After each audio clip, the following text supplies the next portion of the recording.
The bill is passed. जब दुनिया का सबसे ज्यादा प्रॉपर्टी मुसलमानों के नाम में है, वह प्रॉपर्टी हमारे देश में है और करोड़ों जो हमारे बहनाई हैं, गरीब मुसलमान हैं, उसको कोई फायदा नहीं मिल रहा है, इतना प्रॉपर्टी। तो ये प्रॉपर्टी किस काम का? वक्फ अमेंडमेंट बिल राज्यसभा में 4 अप्रैल को पास हो चुका है। इसके बाद वक्फ अब नए कानून के तहत चलेगा। इसका नाम unified Waqf management empowerment efficiency and development act, short में उम्मीद बोला जा रहा है। लेकिन अब सवाल यह है कि इस बिल से क्या होगा? क्या गरीब मुसलमानों का भला होगा या वक्फ की ज़मीनों को छीन लिया जाएगा? इसके पीछे एजेंडा क्या है? तुष्टीकरण या ध्यान भटकाना?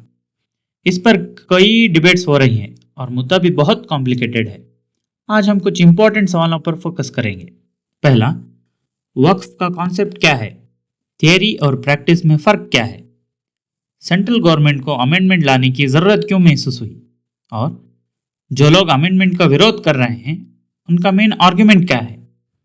हम इस मुद्दे को समझने की कोशिश करेंगे और ये भी देखेंगे कि इस बिल को पास होने के बाद क्या सुप्रीम कोर्ट में इसे रोका जा सकता है। तो ये वक्फ क्या है? इस्लाम में चैरिटी को ज़कात और सदका या सदका जारिया कहा जाता है, जो है कंटिन्यूस चैरिटी। अगर एक ज़मीन को सदका जारिया करने से ना ज़मीन को बेचा जा सकता है, ना गिफ्ट दिया जा सकता है, ना डोनेट किया जा सकता है और ना ही विरासत में दिया जा सकता है। ये ज़मीन सिर्फ पब्लिक वेलफेयर के लिए इस्तेमाल होगी, यानी इस ज़मीन से जो भी प्रॉफिट आएगा वो गरीबों, महिलाओं और मुसाफिरों के लिए इस्तेमाल होगा।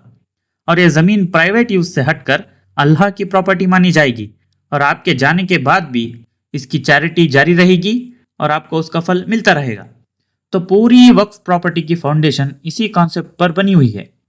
अरबी में एक शब्द है वकूफ़ा, जिसे औकाफ या वक्फा भी कहा जाता है। इसका मतलब होता है कुछ रोकना, थामना या बांध देना।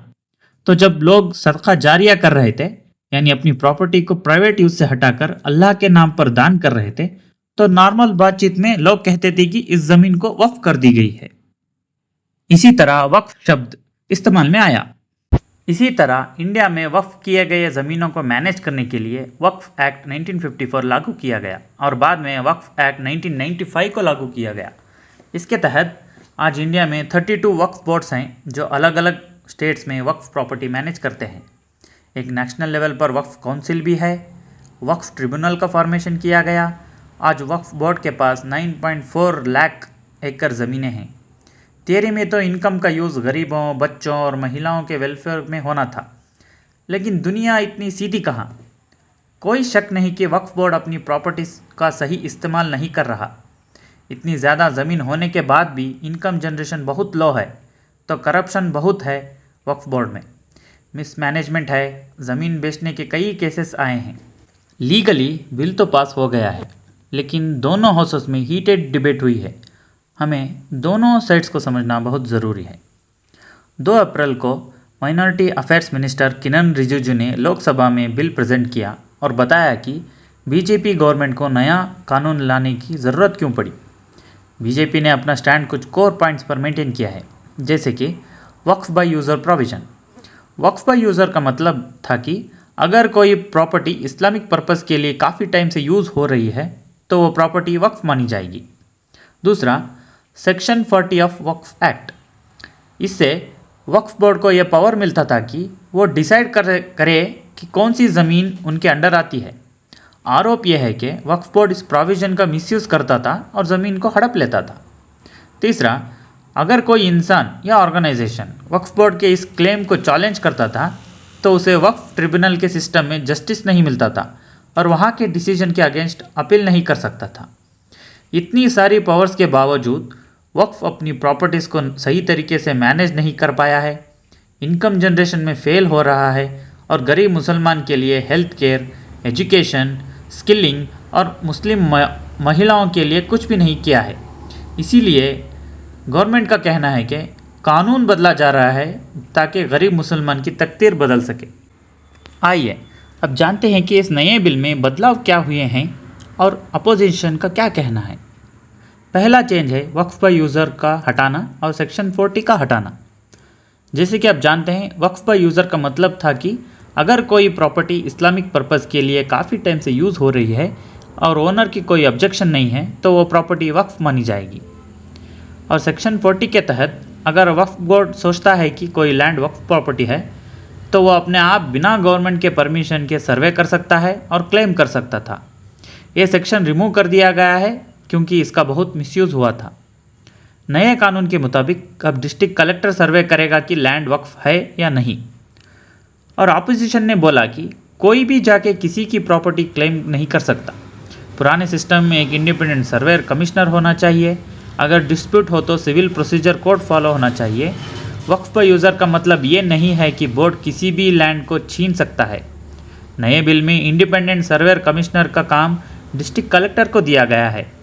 अक्यूजेशन है कि डिस्ट्रिक्ट कलेक्टर इंडिपेंडेंट नहीं होगा और सरकार के ऑर्डर्स मानेगा। अगर वक्फ बोर्ड और किसी के बीच में डिस्प्यूट होता है तो वक्फ बोर्ड डिसाइड करेगा और इसके फैसले पर कोई अपील भी नहीं कर सकता था। लेकिन नए कानून के तहत अगर ट्रिब्यूनल का फैसला पसंद नहीं आए तो हाई कोर्ट में अपील की जा सकती है।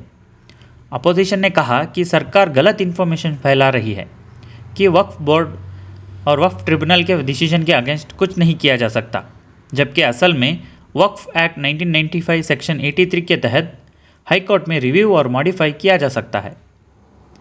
सरकार का कहना है कि जब वक्फ के डिसीजन नॉन मुस्लिम को इम्पैक्ट करते हैं तो मेंबर सिर्फ मुस्लिम्स क्यों, और वक्फ सिर्फ चैरिटेबल पर्पस के लिए है।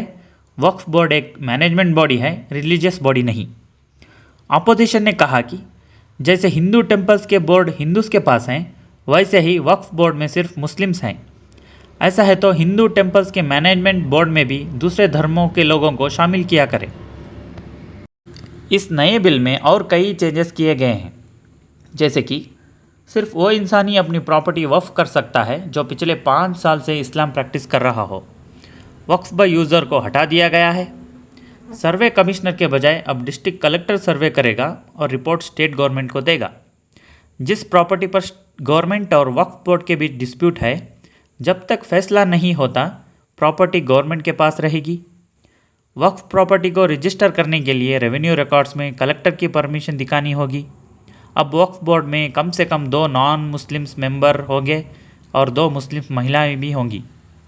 जहां पहले शिया और सुन्नी वक्फ बोर्ड होते थे, अब आगा खानी और बोहरा वक्फ बोर्ड भी ऐड किए जाएंगे। सेक्शन 107 को हटा दिया गया, जिससे वक्फ प्रॉपर्टी अब लिमिटेशन एक्ट के अंडर आएंगी और सिर्फ लिखित वक्फ को माना जाएगा। ओरल वक्फ अब वैलिड नहीं होगा।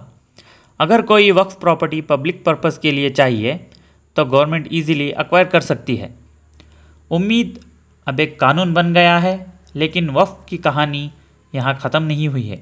अब मामला सुप्रीम कोर्ट पहुँच गया है और सुप्रीम कोर्ट ने मई 5 तक अमेंडमेंट पर रोक लगा दी गई है। कुछ ही दिनों में हमें पता चल जाएगा कि इस कानून का देश की पॉलिटिक्स और माहौल पर क्या असर पड़ेगा।